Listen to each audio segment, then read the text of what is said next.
Hello everyone, my name is Lovin and I'm a second year internal medicine resident at St. Vincent Hospital. Today I would like to present an unusual initial presentation of HIV/AIDS. Chorea is a hyperkinetic movement disorder characterized by jerky, non-stereotyped involuntary movements mainly involving the distal limbs. Historically, Sydenham's chorea, also known as the St. Vitus dance, was the leading cause.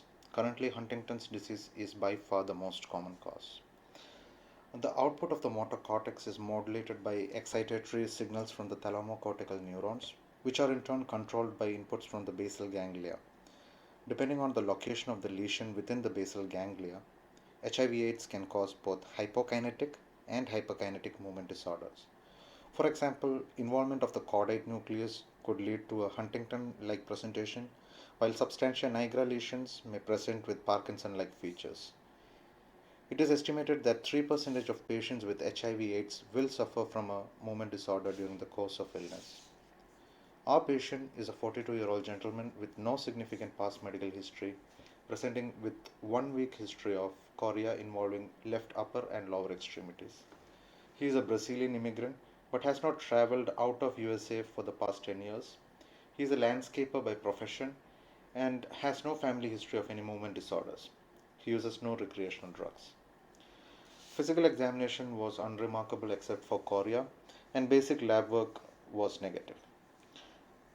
MRI with gadolinium contrast showed a 1.2 centimeter ring enhancing lesion in the right globus pallidus and a smaller lesion in the right frontal lobe. A fourth generation HIV test was positive, and he had an extremely low CD4 count of 31. His viral load was 5.3 log 10, which is approximately equal to around 200,000 copies per ml. Please note that the patient had no signs or symptoms of any other opportunistic infection or malignancy on presentation. Though serum toxoplasma IgG was positive, CSF toxoplasma PCR was negative. The patient was empirically started on high-dose pyrimethamine and sulfadiazine along with leucovorin with subsequent improvement of the dyskinesia. However, repeat MRI after 2 weeks of treatment showed expansion of the lesion as seen in the MRI images in the middle row. A stereotactic brain biopsy confirmed CNS toxoplasmosis, and the patient completed a 6-week course of high-dose therapy before transitioning to maintenance therapy. He was also started on triple drug antiretroviral therapy after 2 weeks of anti-toxoplasma therapy. He had no residual neurological deficits on discharge, and a repeat MRI a year later showed significant shrinkage of the lesions. Movement disorders are an uncommon initial presentation of HIV/AIDS. CNS toxoplasmosis is the most common cause, followed by CNS lymphoma. The drug of choice is pyrimethamine and sulfadiazine, along with leucovorin for prevention of pyrimethamine-induced hemotoxic side effects.